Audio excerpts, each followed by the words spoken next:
নমস্কার বন্ধুরা, আমি ডোনা রিগালিজ লাইভ কিচেন চ্যানেল নিয়ে তোমাদের সামনে এসেছি। আজকে আমি তোমাদের জন্য একটা মাছের রেসিপি নিয়ে এসেছি। এই মাছটার নাম হলো টুনা মাছ। এই মাছটা কিন্তু সামুদ্রিক মাছ আর খেতেও খুব ভালো হয়।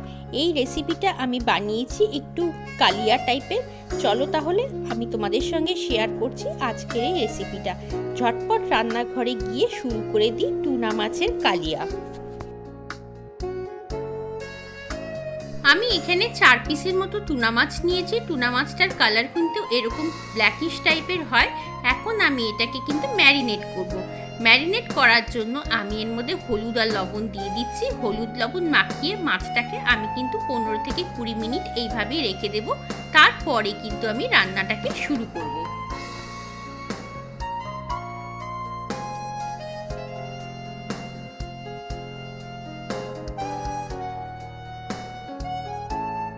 কড়াতে আমি সর্ষের তেল দিয়ে দিলাম। এই মাছটা আমি সর্ষের তেলে করছি, তোমরা চাইলে কিন্তু সাদা তেলে করতেই পারো।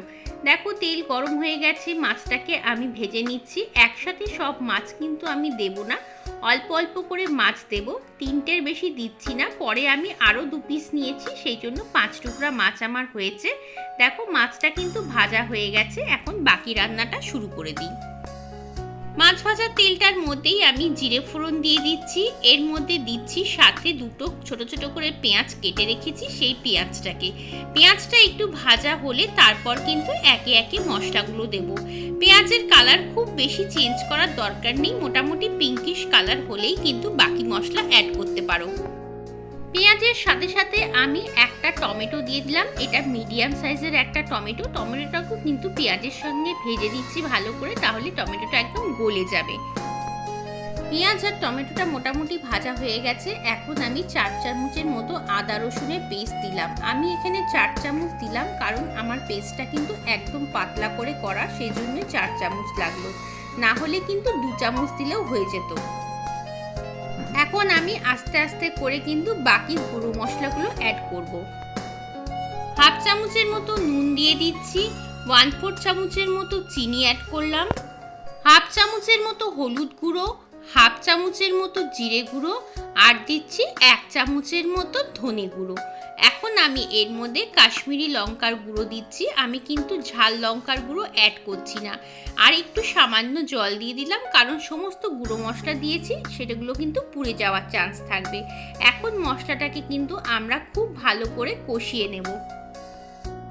মশলাটা থেকে তেল ছাড়া ছাড়া যতক্ষণ না হবে ততক্ষণ কিন্তু মাছ বা অন্য কিছু দেওয়ার দরকার নেই। তেল ছাড়া ছাড়া হলেই কিন্তু মশলাটা প্রপারলি ভাজা হবে। দেখো অনেকটা তেল ছাড়া ছাড়া কিন্তু হয়ে এসছে। এখন আমি এর মধ্যে 4টে কাঁচা লঙ্কা দিয়ে দিলাম। কাঁচা লঙ্কাগুলো কিন্তু খুব ঝাল নয়, আমি কিন্তু চিড়ে দিয়েছি কাঁচা লঙ্কাগুলো। এখন এটাকে খুব ভালো করে কিন্তু কষাতে হবে, আর কষানোর সময় কিন্তু অল্প অল্প করে জল ব্যবহার করলে ভালো। ঝালের জন্য আমি এর মধ্যে 1 চামচের মতো গোলমরিচের গুঁড়ো দিচ্ছি। তোমরা যদি গোলমরিচের গুঁড়ো খেতে পছন্দ না করো, সেই ক্ষেত্রে কিন্তু ঝাল লঙ্কার গুঁড়ো দিতে পারো। তবে আমি বলবো গোলমরিচের গুঁড়ো দিলে কিন্তু রান্নার টেস্টটা বেশ ভালো আসে। দেখো এখন কিন্তু আমি ভেজে রাখা মাছগুলোকেও এই কষার ঝোলের মধ্যে দিয়ে দিলাম, কারণ মাছগুলোকে আমি একটু এই কষার সাথে কষিয়ে নিতে চাইছি, তাহলে কিন্তু মাছের টেস্টটা বেশ ভালো হয়।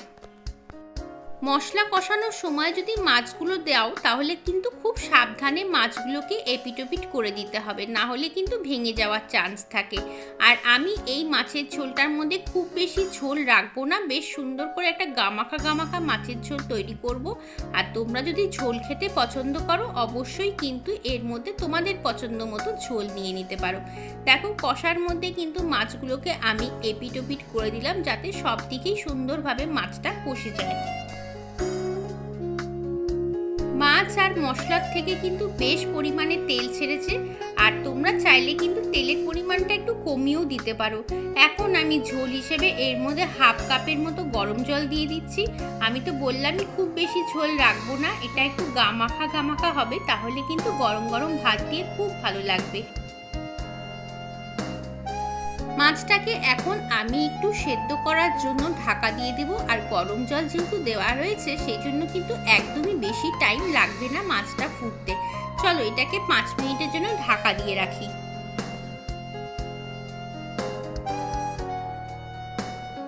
5 মিনিট হয়ে গেছে, ঢাকাটা সরিয়ে দিলাম। দেখতেই পাচ্ছ মাছের ঝোলটা কতটা লোভনীয় লাগছে, আর খেতেও কিন্তু বেশ লাগে এটা। কখনো কখনো কিন্তু এইরকম কষা কষা কালিয়া জাতীয় মাছ খেতে খুব ভাল লাগে।